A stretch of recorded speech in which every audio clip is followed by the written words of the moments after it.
La balística es el estudio de los misiles, los proyectiles de mortero y los cohetes. De cualquier cosa que pueda ser disparada durante un combate. Damos por hecho que se trata de inventos de alta tecnología aplicados a la moderna maquinaria militar. Pero descubrimientos recientes están obligando a los científicos a recapacitar sobre este punto. Nuevos indicios revelan que se usaron armas balísticas en los campos de batalla de hace miles de años. A medida que se estudian estas armas, las conclusiones a las que llegan los científicos son cada vez más sorprendentes. Esta es la historia de la superbalística de la antigüedad.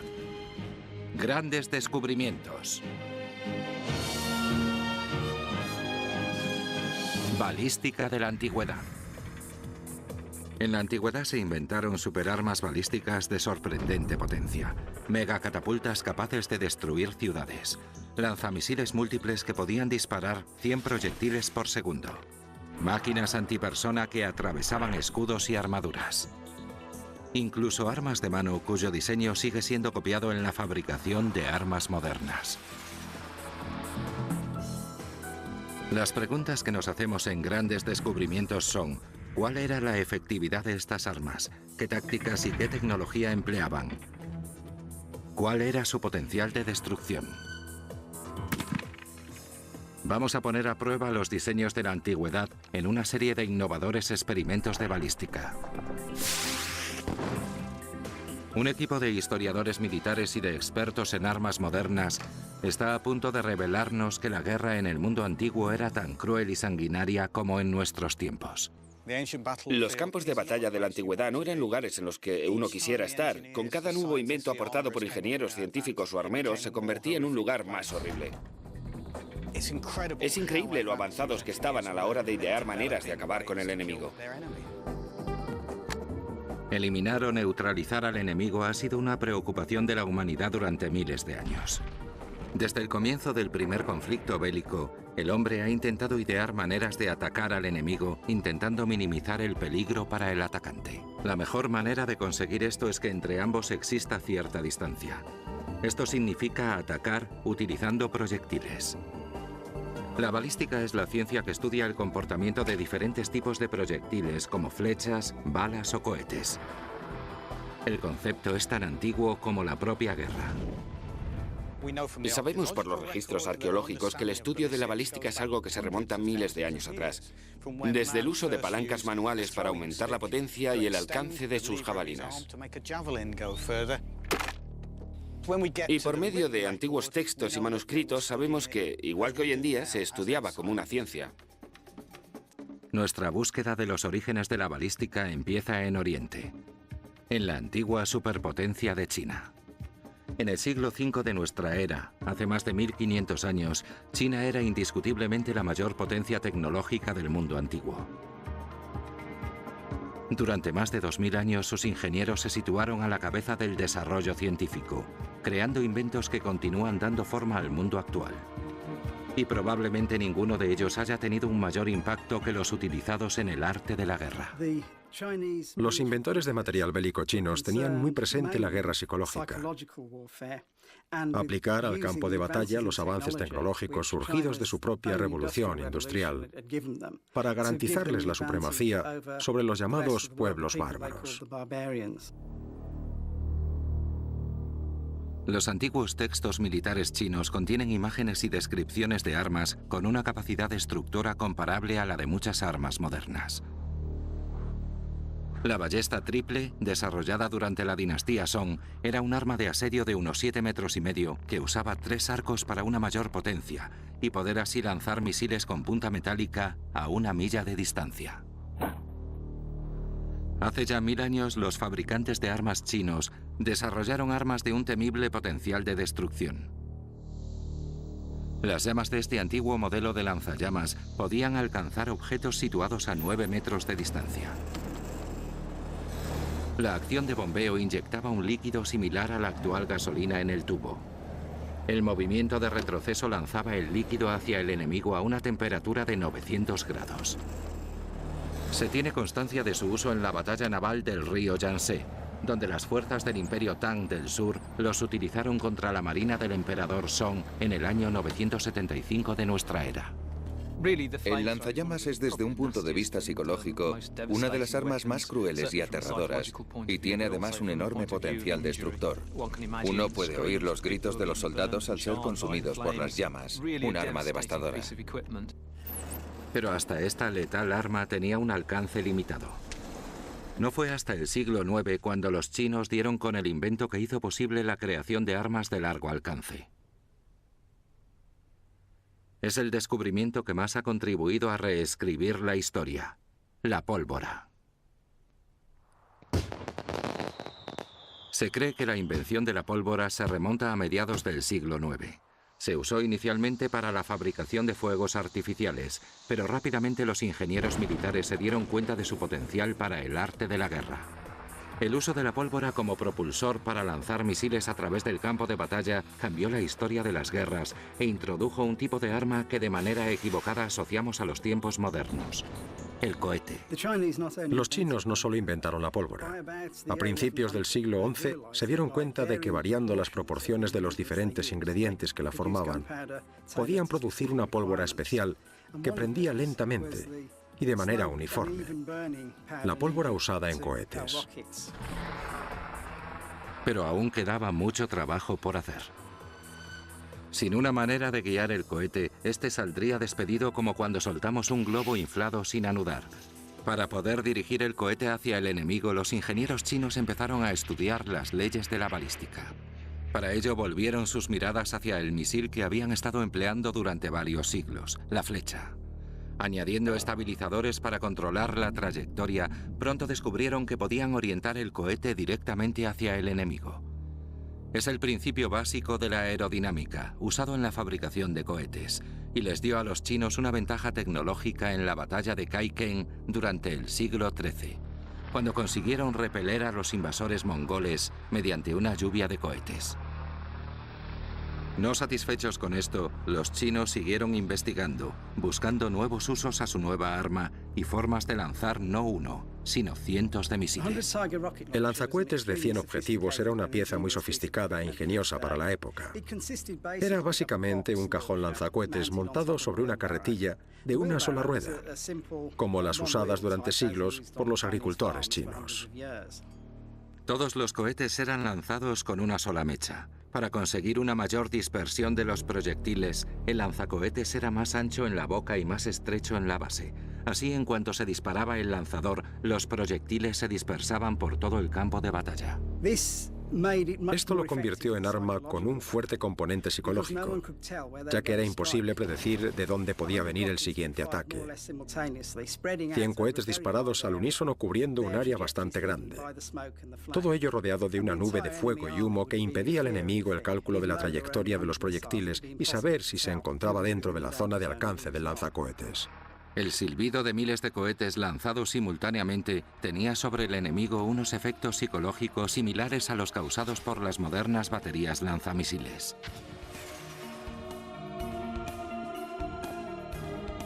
Las armas que utilizaban la pólvora inventadas en China pronto inspiraron la creación de máquinas similares en el resto de Asia y Oriente Medio. En el Museo de la Guerra de Seúl, la moderna capital de Corea del Sur, encontramos evidencias de la fabricación de un lanzacohetes en el año 1400, 5 siglos antes de la aparición de las modernas baterías lanzamisiles usadas por las Fuerzas Armadas de nuestros tiempos. La máquina es una evolución del modelo chino. Los científicos coreanos desarrollaron el lanzacohetes Hwachha, un arma antipersona capaz de disparar 100 cohetes a la vez. El lanzacohetes Hwachha fue ampliamente utilizado durante la invasión japonesa de Corea en el siglo XVI. Se sabe que en una de las batallas, un contingente formado por 3.000 tropas coreanas consiguió repeler el ataque de más de 40.000 soldados japoneses con la ayuda de 40 de estos lanzacohetes. Para maximizar el alcance y su poder destructivo, los artilleros disparaban el Hwachha con una inclinación de 45 grados, lo que daba al lanzacohetes un alcance de 140 metros. Puedes imaginar varios miles de flechas de fuego cayendo sobre las apretadas filas de infantería, provocando una auténtica carnicería. Pero serían los brillantes ingenieros militares chinos los que darían otra vuelta de tuerca al arte de fabricar armas basadas en cohetes. En el Museo Militar de Beijing encontramos las pruebas de que los altos mandos militares chinos utilizaron ligeros lanzacohetes de mano. Descubrir que desarrollaron un lanzacohetes que podía ser usado con una sola mano es algo realmente sorprendente. Es una especie de bazuca o lanzagranadas primitivo. Puede que no tan preciso como la versión moderna, pero seguramente aterrador en aquellos tiempos. Por primera vez en 500 años, el equipo de grandes descubrimientos probará este mortífero invento. Parte 2. Los expertos en balística de la antigua China crearon un abanico de misiles balísticos impulsados por cohetes que causaron pavor entre las filas de soldados enemigos. Desde misiles de un solo objetivo al equivalente a los modernos lanzamisiles, en los campos de batalla de China se podía asistir a una continua demostración de alta tecnología. Cuando ves una flecha en llamas dirigiéndose hacia ti que explota al golpear contra algo, te quedas totalmente paralizado, en estado de shock. Es algo que jamás has visto antes y su efecto es devastador. Seguramente cada nueva incorporación al arsenal chino tuvo el mismo efecto en el enemigo. Pero en su intento por producir artillería pesada, los ingenieros chinos recurrieron a un principio diferente, el de la palanca. En documentos antiguos podemos encontrar los bocetos de una misteriosa máquina. En el Museo Militar Nacional de Beijing, los historiadores militares han recreado este diseño. Desarrollado y fabricado por primera vez en el siglo VII, el Xuanfeng o torbellino es lo que podríamos denominar como la catapulta de un francotirador. Se usaba principalmente para alcanzar pequeños objetivos estratégicos como generales enemigos o catapultas. El Xuanfeng era ligero y móvil, por lo que podía ser trasladado rápidamente a posiciones estratégicas. Su gran ventaja es que podía girar 360 grados, por lo que podía dispararse en cualquier dirección. Seguramente se utilizaba para contrarrestar los intentos del enemigo de flanquear las líneas defensivas o cuando el ataque venía de diferentes direcciones.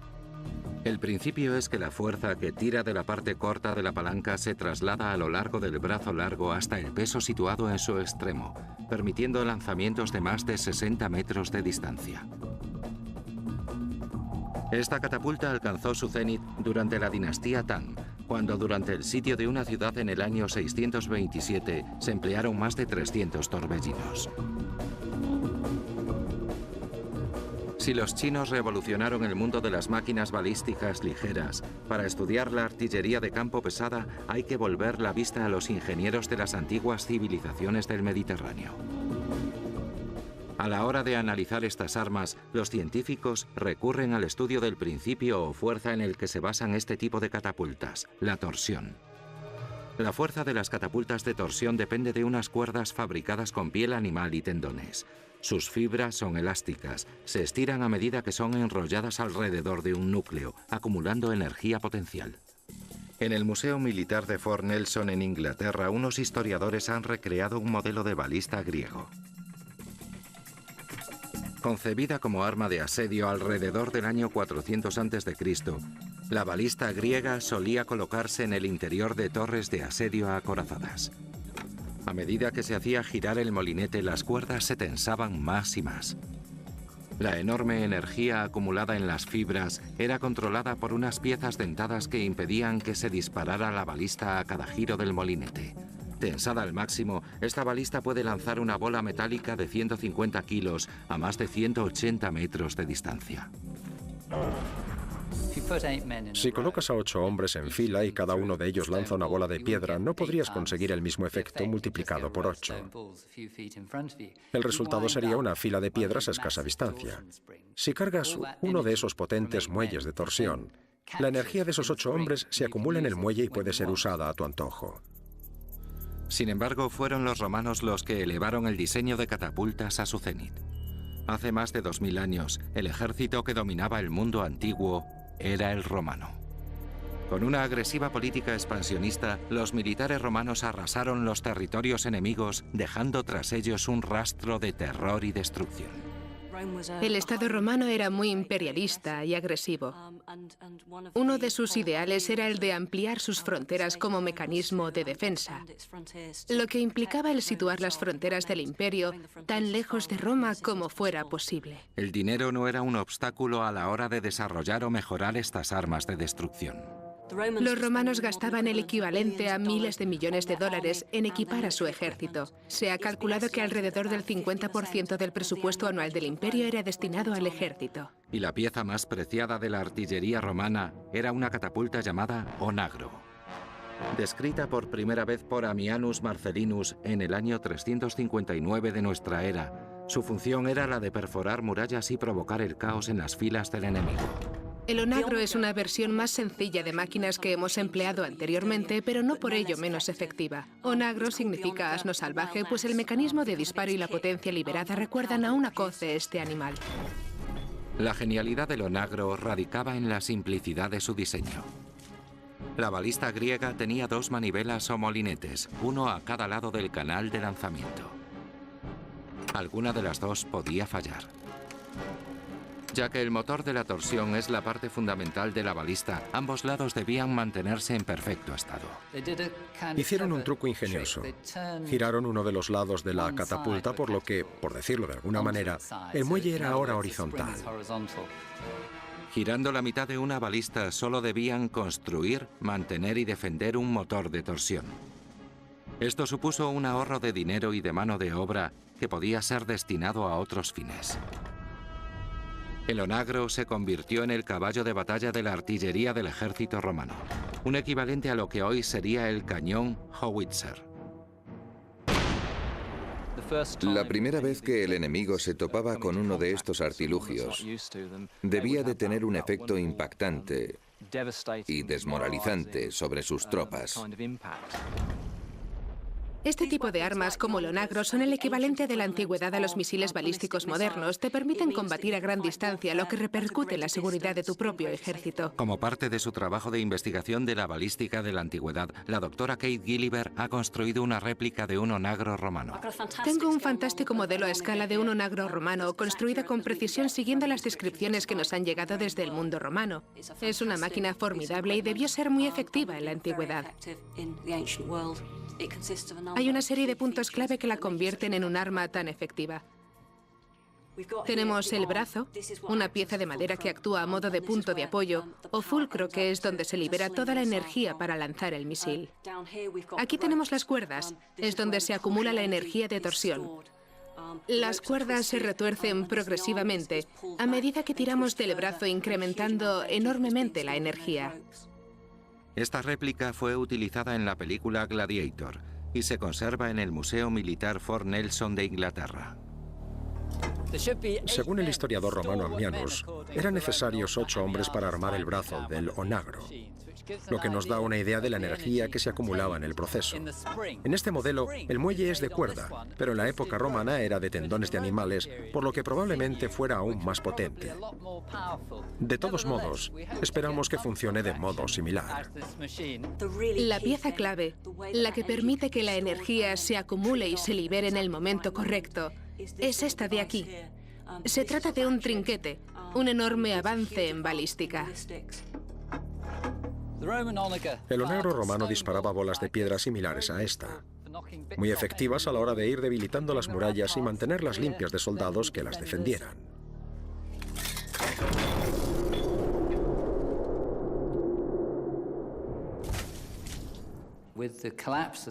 Con la caída del Imperio Romano de Occidente, estas máquinas cayeron en el olvido durante siglos.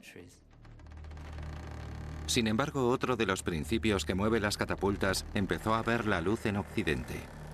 En vez de obtener la energía para disparar los proyectiles de la torsión, se desarrolló una máquina que empleaba como fuente de energía la fuerza de la gravedad. El equipo de grandes descubrimientos está camino a Dinamarca, en el norte de Europa, para probar la mayor catapulta que jamás hubo sobre la Tierra. A medida que la balística avanzaba, los misiles se iban haciendo cada vez más efectivos y su fuerza de impacto empezó a ser colosal. Para contrarrestar esto, los defensores construían muros de mayor grosor para resistir los impactos. En la Edad Media, los muros llegaron a alcanzar grosores de hasta 7 metros, el equivalente a 10 hombres colocados uno junto a otro. Las unidades de asedio necesitaban desarrollar un arma de asalto más poderosa. En China se inventó una máquina que se convirtió durante cientos de años en un pilar en tecnología de asedio. Retrocedamos en el tiempo unos 500 años. Desde Asia, cruzando la India y Oriente Medio, llegó a Europa alrededor del año 1000 una de las armas pesadas de asedio más importante de la historia, extendiéndose rápidamente por el viejo continente. El trabuquete era capaz de lanzar un peso equivalente a un coche moderno a más de medio kilómetro de distancia, un arma devastadora. En Dinamarca, el doctor Peter Bemming ha construido una réplica de un trabuquete y está investigando la potencia de la máquina. Tenemos abundante información sobre esta máquina y existen pruebas documentadas sobre su funcionamiento. El trabuquete se encuentra a orillas de la isla Falster. Aquí un equipo de arqueólogos ha construido una réplica de una ciudad medieval con sus viviendas y su puerto. Pero en las riberas del río yace un artefacto que sería reconocido por generales y capitanes de artillería durante más de 1000 años. Una catapulta de ataque de casi 8 metros de altura, un trabuquete o tripantum. El tripantum es una mejora de las catapultas de torsión tradicionales, ya que incrementa su alcance, es más potente y está dotada de más elementos ajustables que aumentan notablemente su precisión. La caja, cargada con 1800 kilos de piedras, está adosada a uno de los extremos de una palanca. Mediante la fuerza humana se hace girar la rueda que hace que la cuerda se enrolle en la barra. Esto hace que el enorme brazo lanzador descienda. El misil de 18 kilos se carga sobre una eslinga que descansa sobre una canaleta. La energía acumulada ahora en el sistema es de 3000 kilojulios. La máquina está lista para disparar. Peter puede probar ahora la precisión del aparato y la potencia que puede desarrollar. Ha situado un blanco en el río. Utiliza un radar de tráfico para determinar la velocidad del proyectil al salir despedido.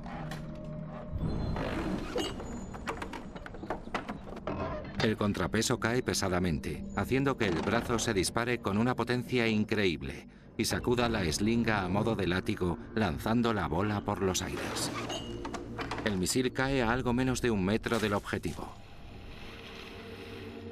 Pero, ¿a qué velocidad salió despedido? 62, eso es muy rápido.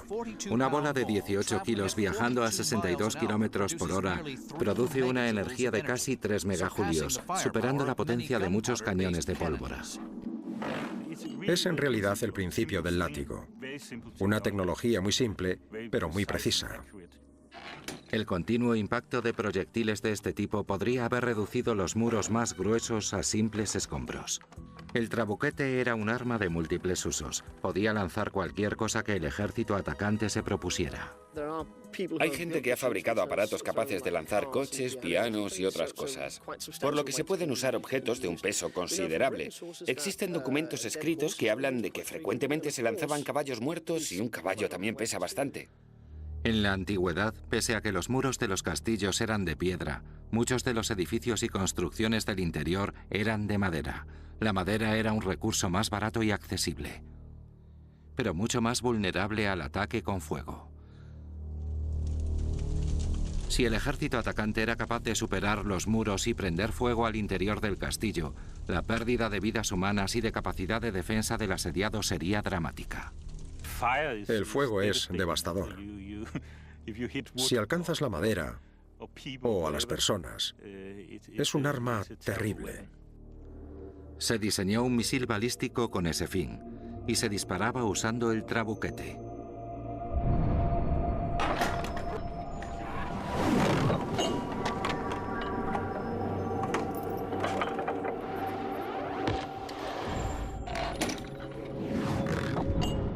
Desde proyectiles de piedra capaces de provocar un fuerte impacto a devastadoras bombas incendiarias, el trabuquete era el arma de asedio definitiva en la antigüedad.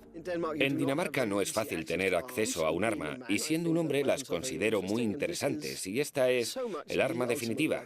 Es el mejor juguete que jamás he tenido.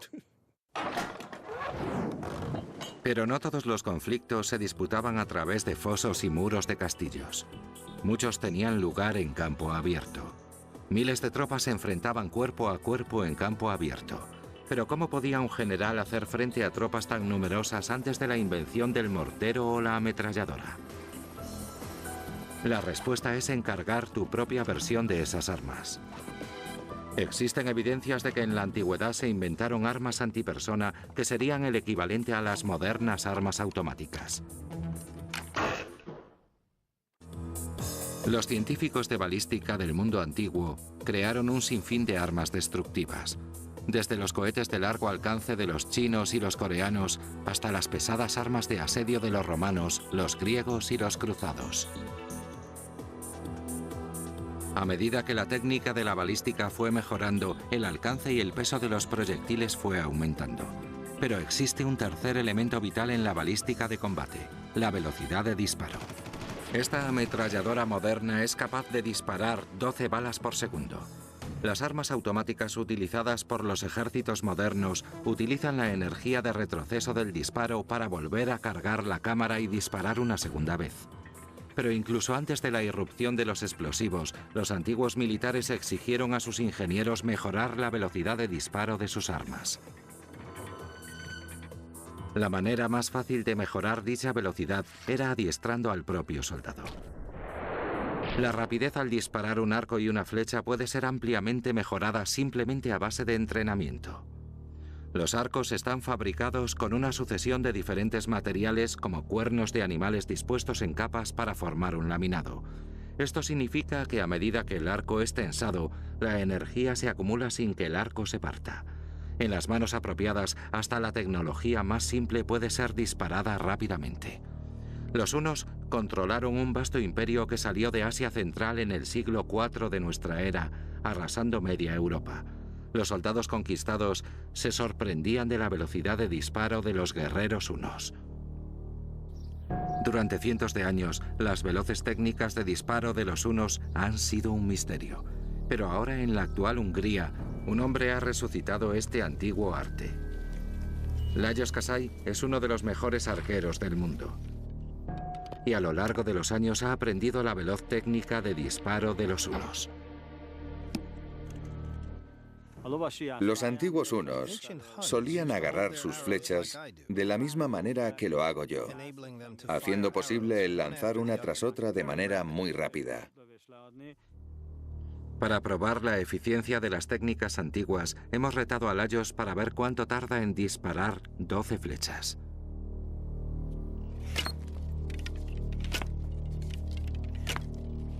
Lajos es capaz de alcanzar todos y cada uno de los objetivos móviles. Y lo hace a una velocidad de disparo asombrosa.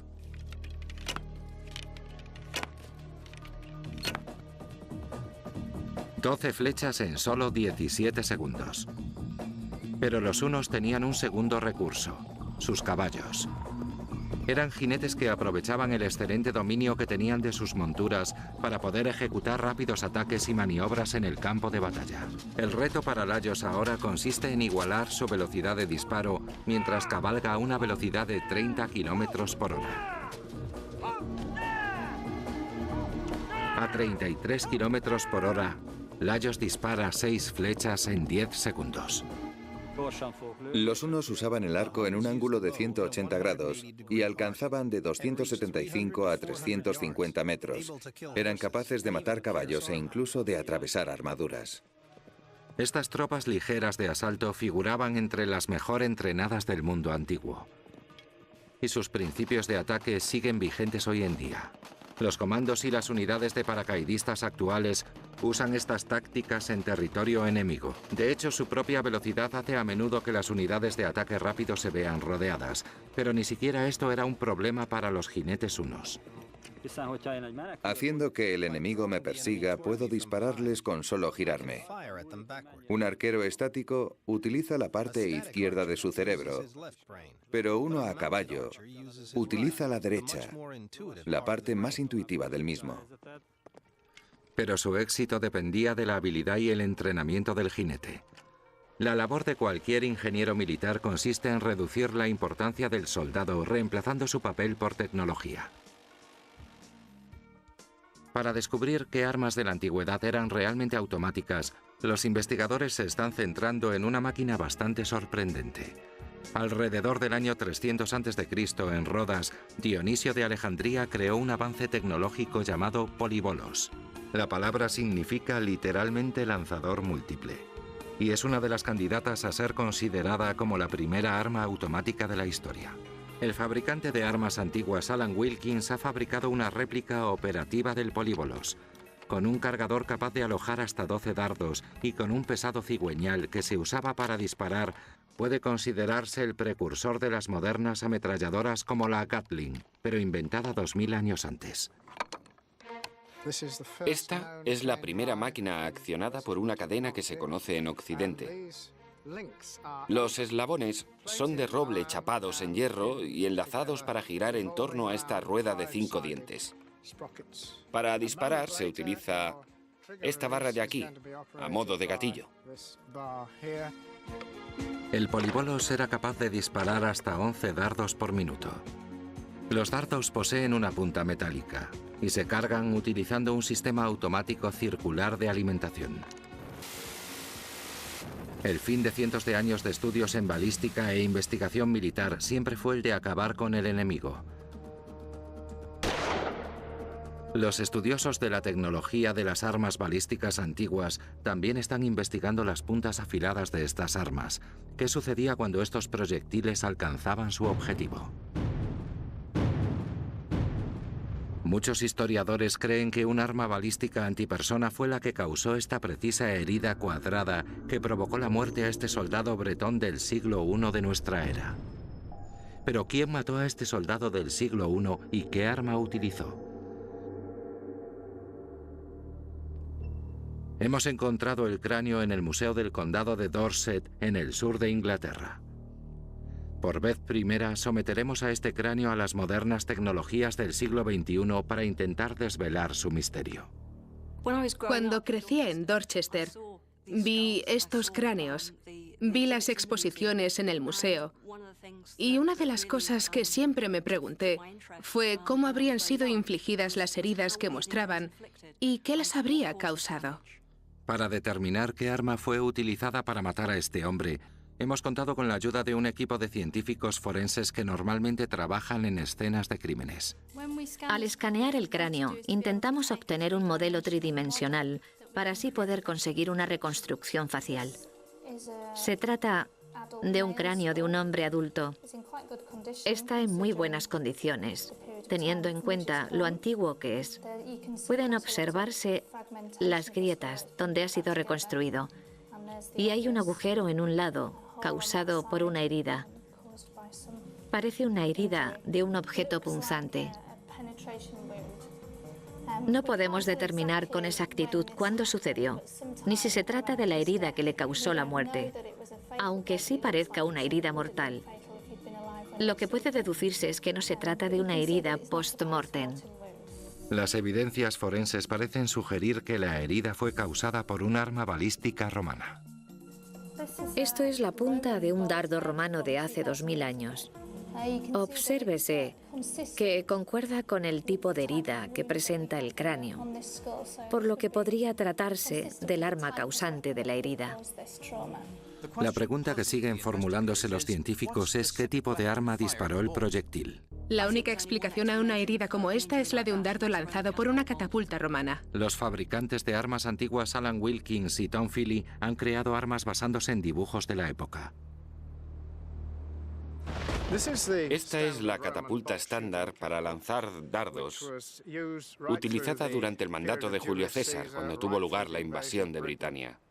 Esta arma era conocida con el nombre de Cheirobalista y es el máximo exponente de la tecnología balística romana. Es pequeña y de gran maniobrabilidad y obtiene su potencia de la energía de torsión. Es tan potente que necesitas un torno para armarla. Para cargar esta máquina calculamos que se necesita una fuerza equivalente a 1 tonelada. Es como un arquero robotizado. Este gatillo metálico es el equivalente a los dedos del arquero que sujetan y tiran de la cuerda del arco. Después apoyaremos el proyectil entre los 2 dedos antes de soltar el gatillo. Propusimos al equipo que disparara a un cráneo de un animal. Si eran capaces de apuntar la máquina, podíamos obtener un agujero similar al que presenta el cráneo que estamos estudiando. Esto probaría la teoría de la doctora Gilliver. La réplica que estamos utilizando usa flechas de 90 centímetros con una punta metálica, las preferidas por los generales romanos.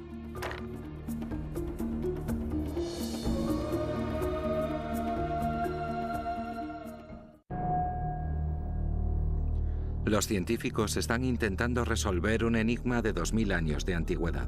El análisis de este cráneo reveló que tenía una misteriosa herida mortal.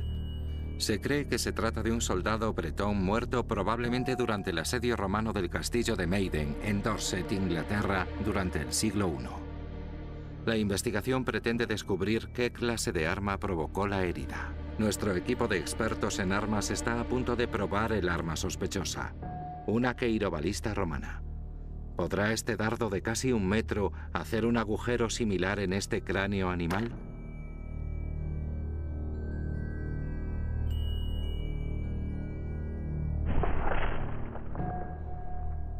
El dardo destroza el cráneo. Esto arroja dudas sobre la posibilidad de que la herida del cráneo del Museo de Dorset fuera provocada por una queirobalista. Los resultados del escáner láser realizado por la doctora Caroline Wilkinson aportan nuevas teorías sobre el tipo de arma utilizado. El análisis revela que el agujero de la herida presenta un ligero ángulo de inclinación hacia arriba. El dardo lanzado por la catapulta debería haber atravesado la cabeza del soldado desde abajo, pero la trayectoria de la queirobalista no concuerda. Un dardo hubiera seguido una trayectoria descendente, no ascendente. La queirobalista se cae pues de la lista de armas sospechosas. Un arma habitual portada por las tropas de infantería romana era el pilum, una especie de pesada jabalina. Estas son armas de muy corto alcance usadas en los combates cuerpo a cuerpo contra enemigos acorazados. Penetraban armaduras. Este peso de casi 18 kilogramos se lanzaba en esta postura, a casi 5 metros, directamente al enemigo. Probamos el pilum. Si el agujero concuerda con el que produciría un pilum, el equipo estará más cerca de determinar qué arma fue utilizada para disparar al desafortunado soldado.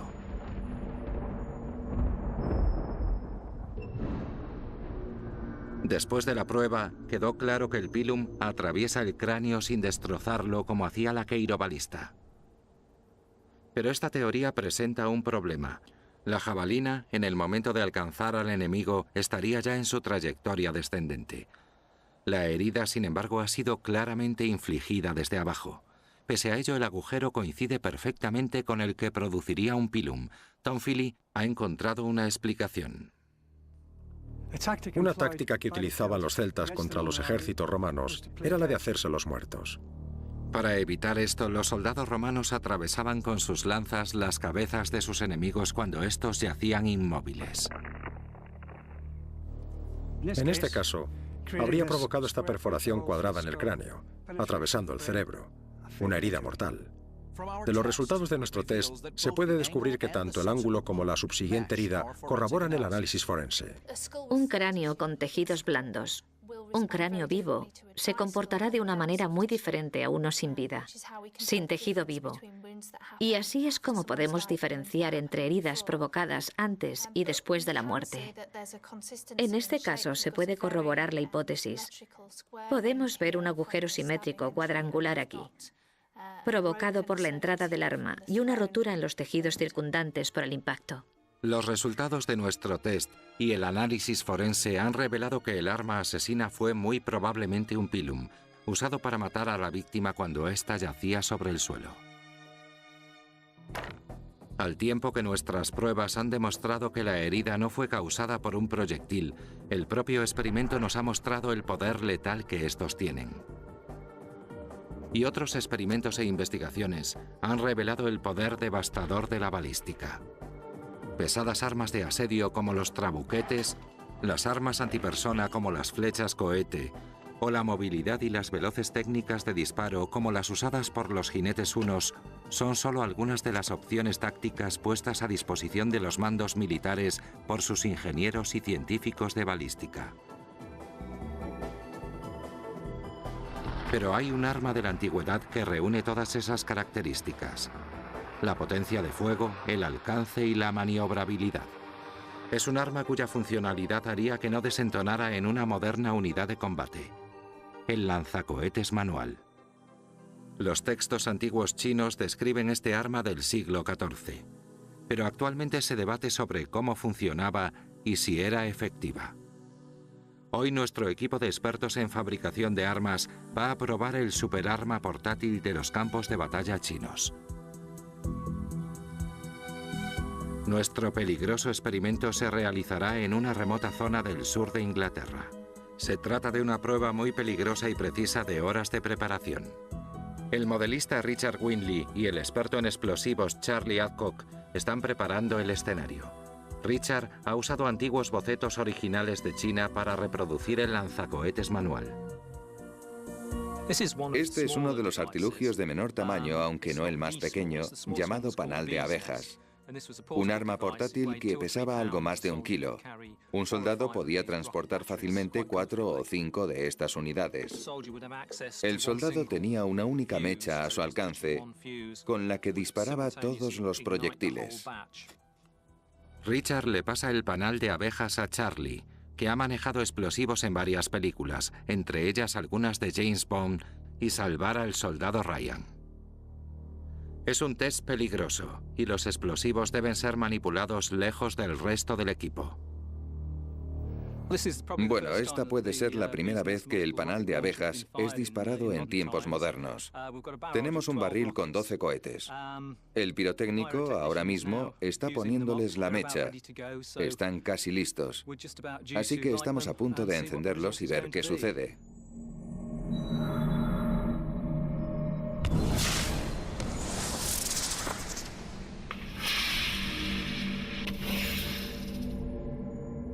Grabamos a cámara superlenta a 10.000 fotogramas por segundo. 2.000 veces más lento que la vida real. Tras encender la mecha, una multitud de cohetes sale del arma en todas direcciones entre una nube de humo y fuego. En menos de un segundo los 4 cohetes se dispersan a más de 120 metros de distancia.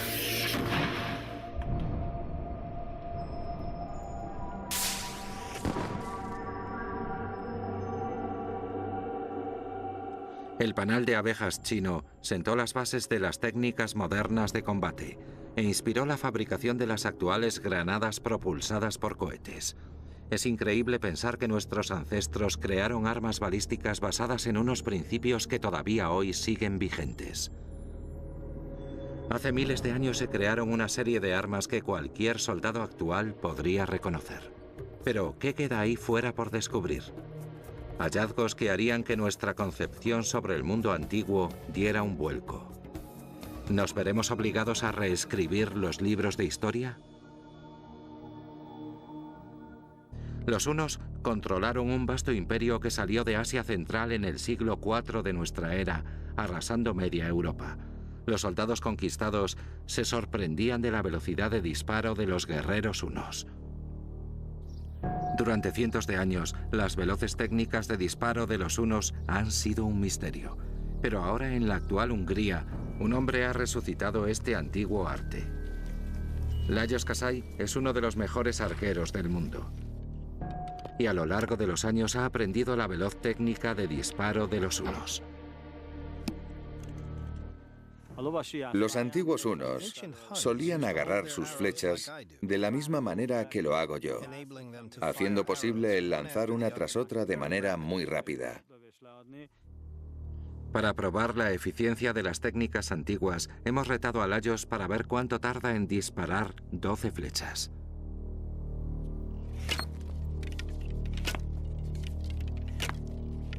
Lajos es capaz de alcanzar todos y cada uno de los objetivos móviles. Y lo hace a una velocidad de disparo asombrosa.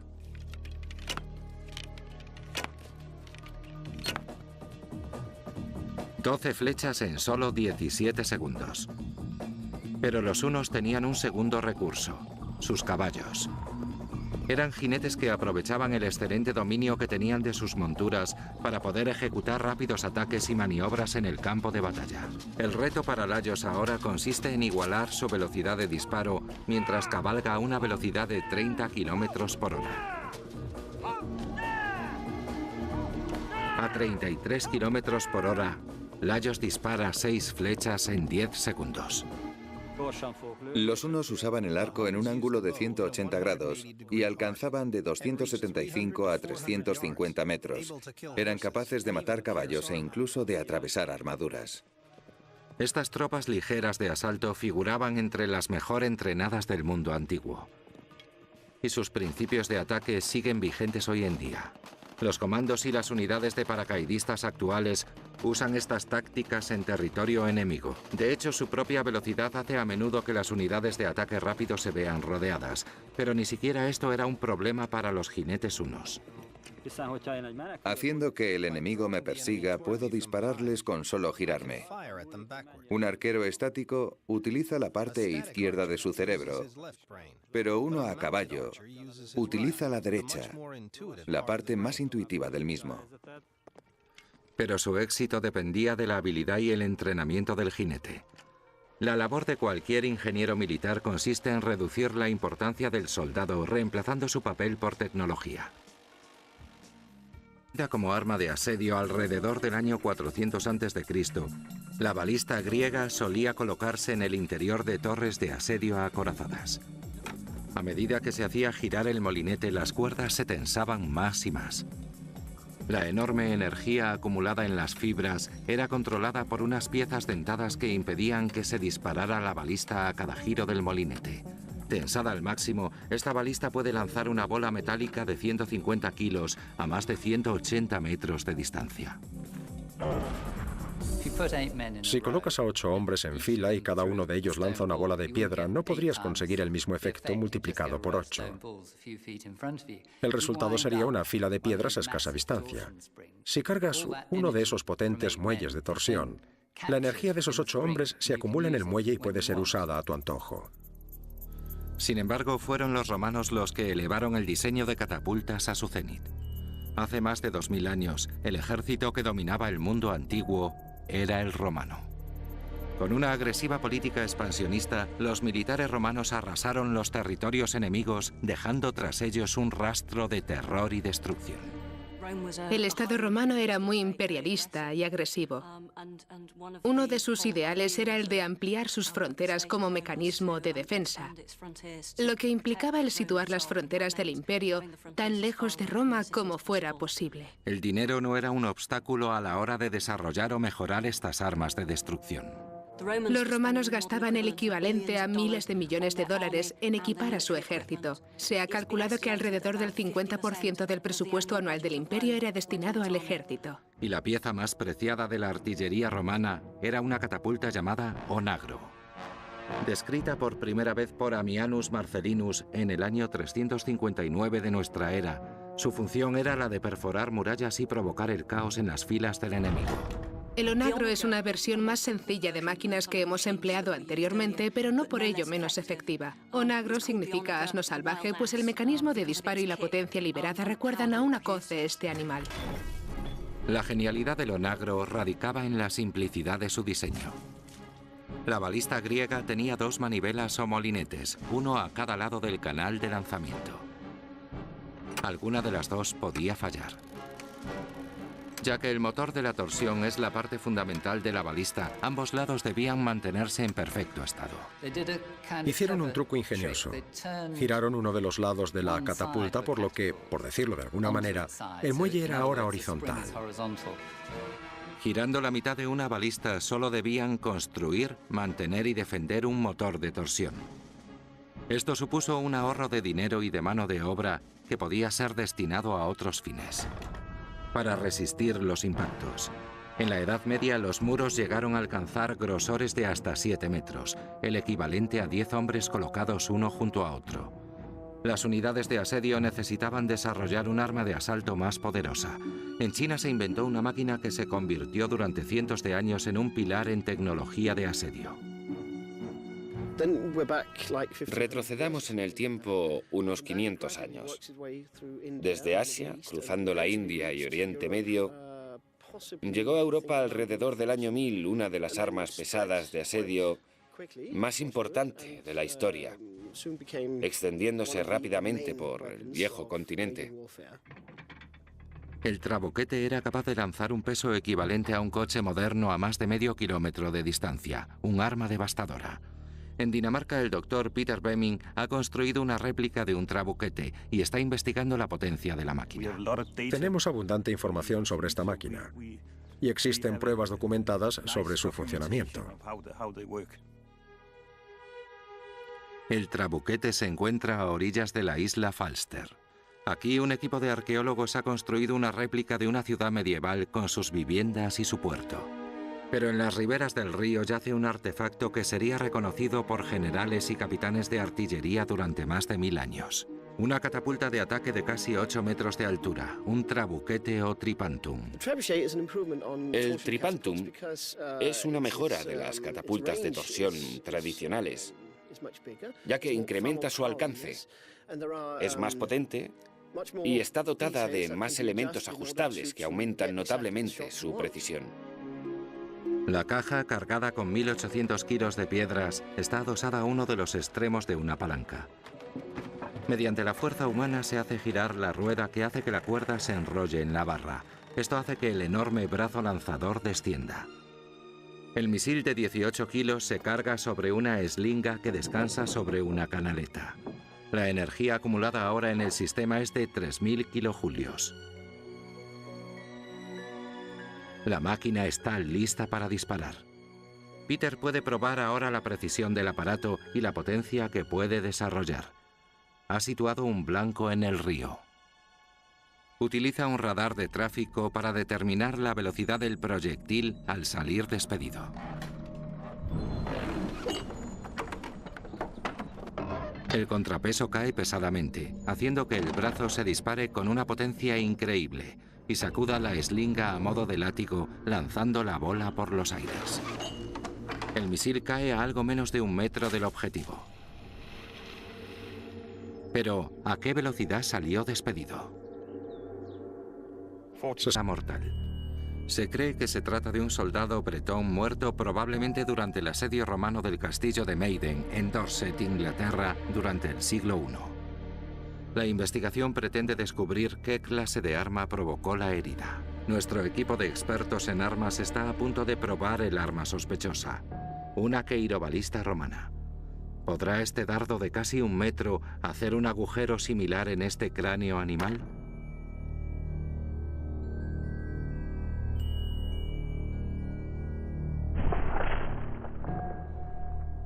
El dardo destroza el cráneo. Esto arroja dudas sobre la posibilidad de que la herida del cráneo del Museo de Dorset fuera provocada por una queirobalista. Los resultados del escáner láser realizado por la doctora Caroline Wilkinson aportan nuevas teorías sobre el tipo de arma utilizado. El análisis revela que el agujero de la herida presenta un ligero ángulo de inclinación hacia arriba. El dardo lanzado por la catapulta debería haber atravesado la cabeza del soldado desde abajo, pero la trayectoria de la queirobalista no concuerda. Un dardo hubiera seguido una trayectoria descendente, no ascendente. La queirobalista se cae pues de la lista de armas sospechosas. Un arma habitual portada por las tropas de infantería romana era el pilum, una especie de pesada jabalina. Estas son armas de muy corto alcance usadas en los combates cuerpo a cuerpo contra enemigos acorazados. Penetraban armaduras. Este peso de casi 18 kilogramos se lanzaba en esta postura, a casi 5 metros, directamente al enemigo. Probamos el pilum.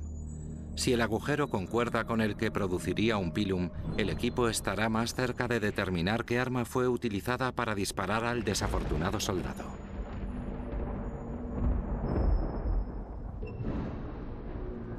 Después de la prueba, quedó claro que el pilum atraviesa el cráneo sin destrozarlo como hacía la queirobalista.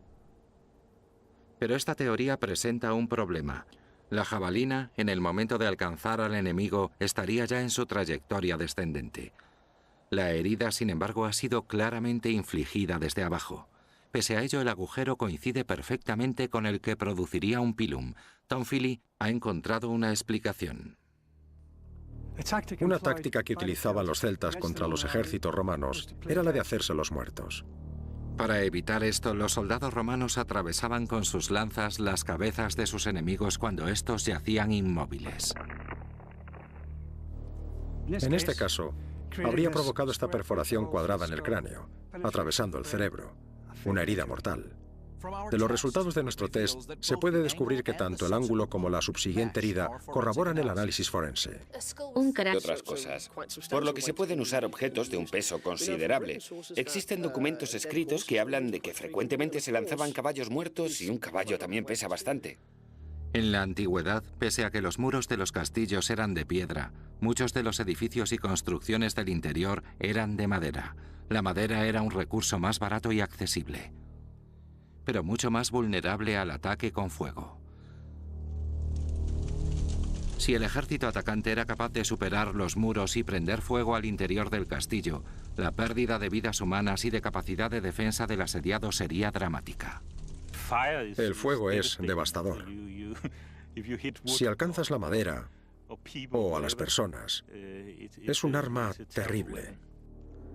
Se diseñó un misil balístico con ese fin y se disparaba usando el trabuquete.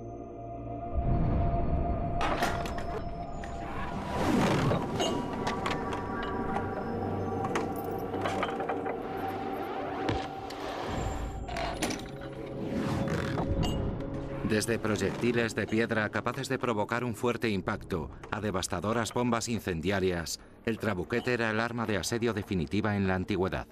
En Dinamarca no es fácil tener acceso a un arma, y siendo un hombre las considero muy interesantes, y esta es el arma definitiva. Es el mejor juguete que jamás he tenido. Pero no todos los conflictos se disputaban a través de fosos y muros de castillos. Muchos tenían lugar en campo abierto. Miles de tropas se enfrentaban cuerpo a cuerpo en campo abierto. Pero ¿cómo podía un general hacer frente a tropas tan numerosas antes de la invención del mortero o la ametralladora? La respuesta es encargar tu propia versión de esas armas. Existen evidencias de que en la antigüedad se inventaron armas antipersona que serían el equivalente a las modernas armas automáticas. Los científicos de balística del mundo antiguo crearon un sinfín de armas destructivas, desde los cohetes de largo alcance de los chinos y los coreanos hasta las pesadas armas de asedio de los romanos, los griegos y los cruzados. A medida que la técnica de la balística fue mejorando, el alcance y el peso de los proyectiles fue aumentando. Pero existe un tercer elemento vital en la balística de combate: la velocidad de disparo. Esta ametralladora moderna es capaz de disparar 12 balas por segundo. Las armas automáticas utilizadas por los ejércitos modernos utilizan la energía de retroceso del disparo para volver a cargar la cámara y disparar una segunda vez. Pero incluso antes de la irrupción de los explosivos, los antiguos militares exigieron a sus ingenieros mejorar la velocidad de disparo de sus armas. La manera es antes de la invención del mortero o la ametralladora. La respuesta es encargar tu propia versión de esas armas. Existen evidencias de que en la antigüedad se inventaron armas antipersona que serían el equivalente a las modernas armas automáticas. Los científicos de balística del mundo antiguo crearon un sinfín de armas destructivas, desde los cohetes de largo alcance de los chinos y los coreanos hasta las pesadas armas de asedio de los romanos, los griegos y los cruzados. A medida que la técnica de la balística fue mejorando, el alcance y el peso de los proyectiles fue aumentando. Pero existe un tercer elemento vital en la balística de combate: la velocidad de disparo. Esta ametralladora moderna es capaz de disparar 12 balas por segundo. Las armas automáticas utilizadas por los ejércitos modernos utilizan la energía de retroceso del disparo para volver a cargar la cámara y disparar una segunda vez. Pero incluso antes de la irrupción de los explosivos, los antiguos militares exigieron a sus ingenieros mejorar la velocidad de disparo de sus armas. La manera más fácil de mejorar dicha velocidad era adiestrando al propio soldado. La rapidez al disparar un arco y una flecha puede ser ampliamente mejorada simplemente a base de entrenamiento. Los arcos están fabricados con una sucesión de diferentes materiales como cuernos de animales dispuestos en capas para formar un laminado. Esto significa que a medida que el arco es tensado, la energía se acumula sin que el arco se parta. En las manos apropiadas, hasta la tecnología más simple puede ser disparada rápidamente. Los hunos controlaron un vasto imperio que salió de Asia Central en el siglo IV de nuestra era, arrasando media Europa. Los soldados conquistados se sorprendían de la velocidad de disparo de los guerreros hunos. Durante cientos de años, las veloces técnicas de disparo de los hunos han sido un misterio. Pero ahora en la actual Hungría, un hombre ha resucitado este antiguo arte. Lajos Kasai es uno de los mejores arqueros del mundo. Y a lo largo de los años ha aprendido la veloz técnica de disparo de los hunos. Los antiguos hunos solían agarrar sus flechas de la misma manera que lo hago yo, haciendo posible el lanzar una tras otra de manera muy rápida. Para probar la eficiencia de las técnicas antiguas, hemos retado a Lajos para ver cuánto tarda en disparar 12 flechas.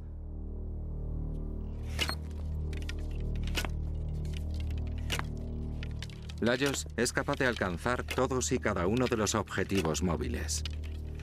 Y lo hace a una velocidad de disparo asombrosa. De todos modos, esperamos que funcione de modo similar. La pieza clave, la que permite que la energía se acumule y se libere en el momento correcto, es esta de aquí. Se trata de un trinquete, un enorme avance en balística. El onagro romano disparaba bolas de piedra similares a esta, muy efectivas a la hora de ir debilitando las murallas y mantenerlas limpias de soldados que las defendieran.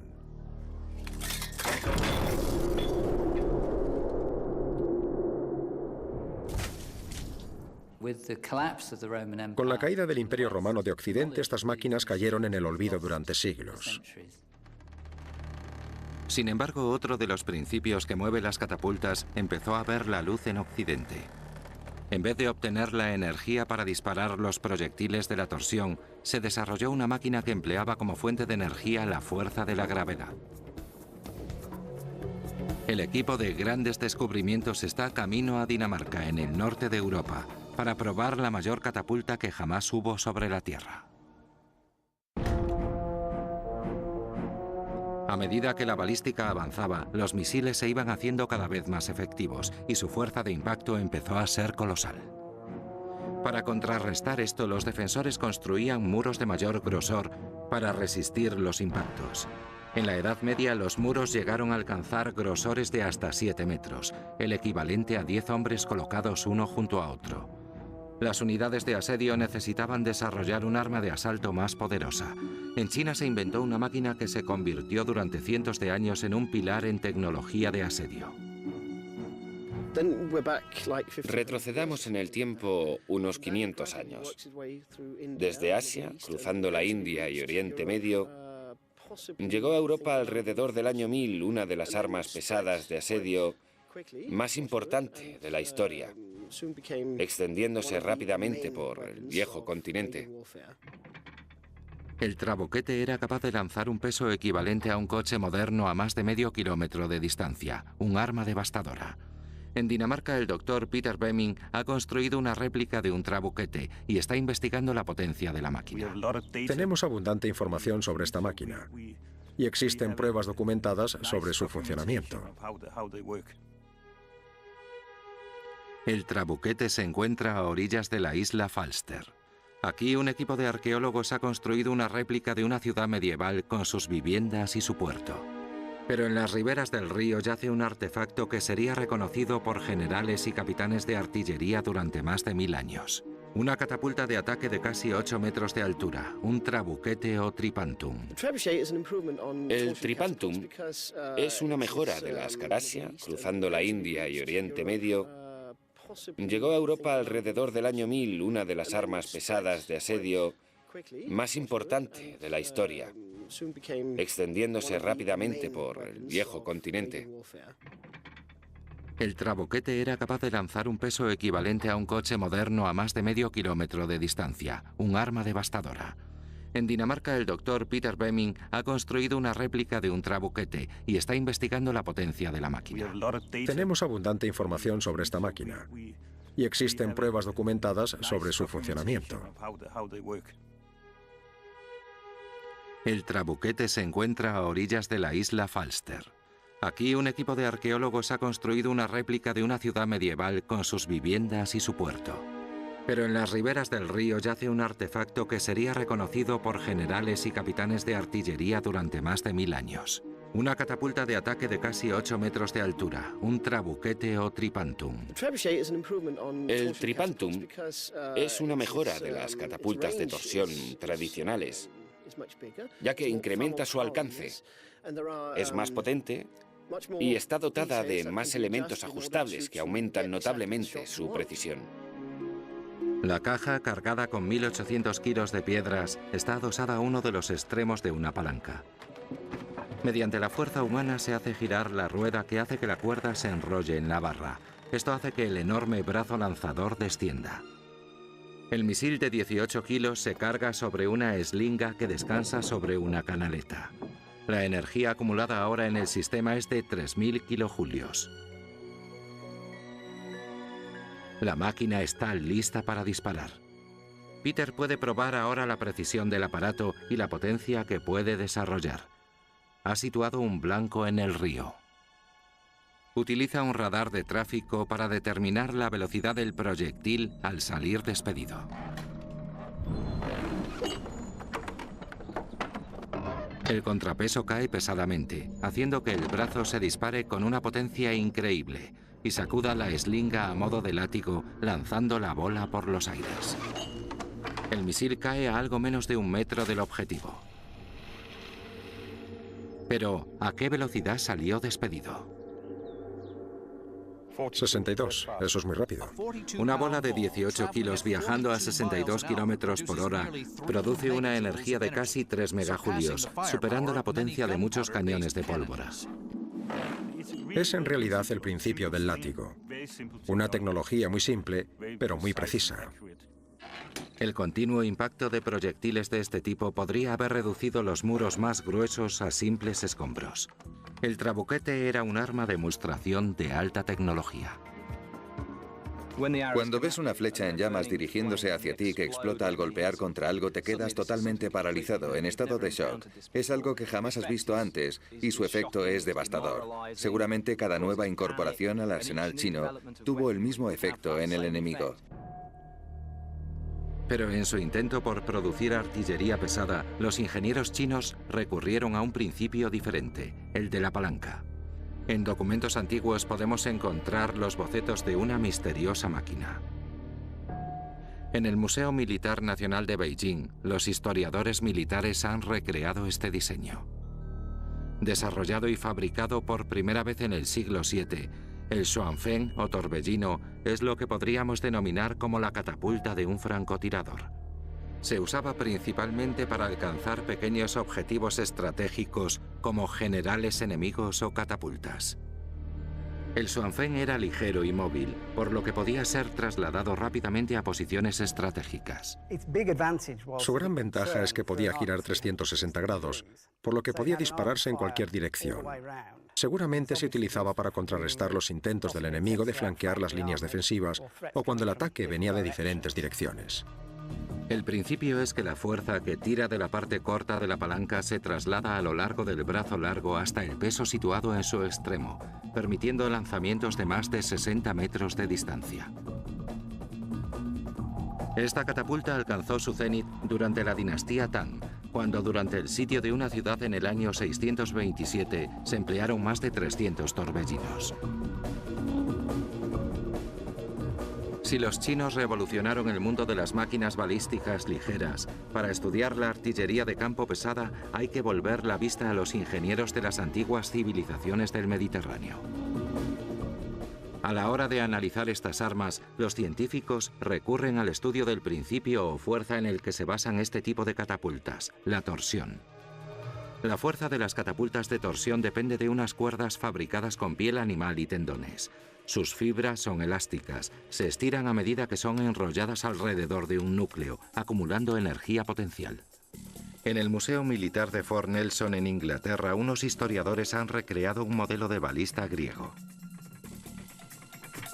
Concebida como arma de asedio alrededor del año 400 a.C., la balista griega solía colocarse en el interior de torres de asedio acorazadas. A medida que se hacía girar el molinete, las cuerdas se tensaban más y más. La enorme energía acumulada en las fibras era controlada por unas piezas dentadas que impedían que se disparara la balista a cada giro del molinete. Tensada al máximo, esta balista puede lanzar una bola. Concebida como arma de asedio alrededor del año 400 a.C., la balista griega solía colocarse en el interior de torres de asedio acorazadas. A medida que se hacía girar el molinete, las cuerdas se tensaban más y más. La enorme energía acumulada en las fibras era controlada por unas piezas dentadas que impedían que se disparara la balista a cada giro del molinete.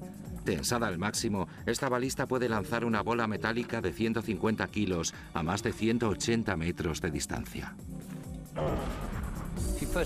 Si colocas a 8 hombres en fila y cada uno de ellos lanza una bola de piedra, no podrías conseguir el mismo efecto multiplicado por 8.